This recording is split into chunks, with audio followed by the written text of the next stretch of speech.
नमस्कार दोस्तों, स्वागत है आपका मेरे इस वीडियो में। बीपीएससी की तैयारी जो है उसके सिलसिले में मैं आज साइकोलॉजी पे बात करूँगी। साइकोलॉजी बहुत इम्पोर्टेंट सब्जेक्ट है, एक बहुत जो है पॉपुलर तो नहीं कहूँगी, बहुत मतलब स्कोरिंग सब्जेक्ट है ये। और बहुत लोग जो है साइंस बैकग्राउंड से हैं, जो जिन्होंने बॉटनी जूलॉजी पढ़ा है, तो वो इस सब्जेक्ट को जो है चुनते हैं और काफ़ी अच्छा स्कोर करते हैं। तो इस सब्जेक्ट को मैंने खुद भी चुना था, मैंने खुद भी सीटीपीओ के एग्ज़ाम में जो है इसी सब्जेक्ट को जो है चुना था और इस सब्जेक्ट से काफ़ी अच्छा स्कोर भी हुआ था मेरा। और तो अगर आप इसकी प्लानिंग कर रहे हैं कि आप साइकोलॉजी लें, तो ये आपका बहुत अच्छा डिसीज़न होगा। और साइकोलॉजी में जब आप पढ़ेंगे, तैयारी करेंगे इसकी, तो मेरा ये सजेशन आपको होगा कि आप सबसे पहले जो ग्रेजुएशन अगर जिनका हो गया है, पोस्ट ग्रेजुएशन जिनका हो गया है, तो उनके पास तो किताबें होंगी, उनको कोई जो है दिक्कत नहीं है इसकी। उनके पास अगर वो हिंदी माध्यम से हैं तो हिंदी माध्यम की किताबें वो जो है टेक्निकल जो है इंग्लिश में पॉइंट्स डाल करके पढ़ सकते हैं, उनका आंसर्स भी उसी तरह से तैयार कर सकते हैं। और इंग्लिश वालों के लिए तो कोई दिक्कत नहीं है, there is no in dearth of material, काफ़ी मटेरियल मार्केट में उपलब्ध है। आप जो है फॉरेनर राइटर्स की तो कोई कमी नहीं है।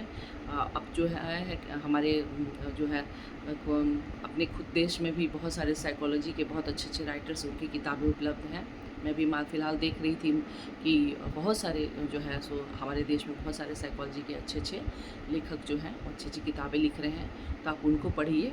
और सप्लीमेंट के हैं जो फॉरेन राइटर से जो है उनकी किताबों से कंसल्ट करके आप उसको रेफरेंस दे सकते हैं, तो आपका एक अच्छा स्टैंडर्ड आंसर तैयार हो जाएगा। साइकोलॉजी की तैयारी जो है बहुत आसान है। अगर आप जो है कुछ जो है इसमें पेपर वन और पेपर टू दो में डिवाइडेड है ये पूरा सिलेबस बीपीएससी का। तो जो साइकोलॉजी का जो पेपर वन है उसमें कुछ इंपॉर्टेंट जो चैप्टर्स जो हैं, इनको बहुत लोग जो है जो आर्ट्स बैकग्राउंड से हैं, जिनको साइंस थोड़ा सा ये लगता है, ऑफ बीट लगता है, वो छोड़ देते हैं। लेकिन मेरा ये सजेशन होगा कि आप इसको ध्यान से पढ़ें, इंटरेस्ट लेके पढ़ें, और जब इनके सवाल आएँ तो आप चॉइसेस जब हों तो आप इन्हीं को ऑप्ट करें। क्योंकि इसमें अगर इसके आंसर एक स्टैंडर्ड आंसर, एक बढ़िया आंसर अगर आप इसमें लिखते हैं, तो बहुत कम चांसेस है कि आपके मार्क्स इसमें कटेंगे। सिर्फ आंसर लिख कर के आना ही कोई बहुत बड़ी उपलब्धि नहीं होगी आपकी। आपकी उपलब्धि तब मानी जाएगी जब आपने जो आंसर लिखा है उसमें मार्क्स आपके नहीं कटें। मतलब एग्ज़ामिनर ऐसा आप आंसर लिखें कि एग्ज़ामिनर मार्क्स आपका काट ही ना सके। तो ऐसा आंसर तो आप तभी लिख पाएंगे जब आप अपने पॉइंट्स जो है बिल्कुल टू द पॉइंट लिखेंगे, और आंसर जो है बिल्कुल साइंटिफिक तरीके से लिखेंगे। साइंटिफिक तरीके से लिखने के लिए आपको साइंटिफिकली इंक्लाइन होकर पढ़ना पड़ेगा। तो उन जो चैप्टर्स को आप छोड़िएगा नहीं, जैसे थिंकिंग हो गया, रिमेंबरिंग है, पर्सनैलिटी है, कॉग्निटिव प्रोसेसेस है, मेथड्स ऑफ साइकोलॉजी है, ये सब बहुत इंपॉर्टेंट टॉपिक्स हैं, बहुत इंपॉर्टेंट चैप्टर्स हैं जो हर साइकोलॉजी के स्टूडेंट को जानना चाहिए।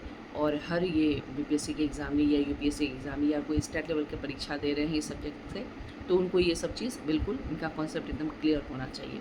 जब ये पेपर वन के आप ये सब कॉन्सेप्ट पढ़ लेंगे ना, तो आपको पेपर टू बहुत ईजी लगेगा, और पेपर टू भी आप इन्हीं के बेसिस पे आप आंसर्स तैयार कर लेंगे। तो फ्रेंड्स, अगर आपको मेरा ये वीडियो अच्छा लगता है तो आप लाइक करें, शेयर करें और मेरे चैनल को सब्सक्राइब करें। आने वाले दिनों में मैं साइकोलॉजी पे और आपको जो डिस्कशन करूँगी, टॉपिक वाइज, चैप्टर वाइज मैं डिस्कशन करूँगी, और बीपीएससी में के एग्ज़ाम तक जो है आपसे जुड़ी रहूँगी। आगे भी जो भी बीपीएससी एग्ज़ाम्स होंगे उनसे मैं जुड़ी रहूँगी आपसे। तो थैंक यू सो मच अभी के लिए।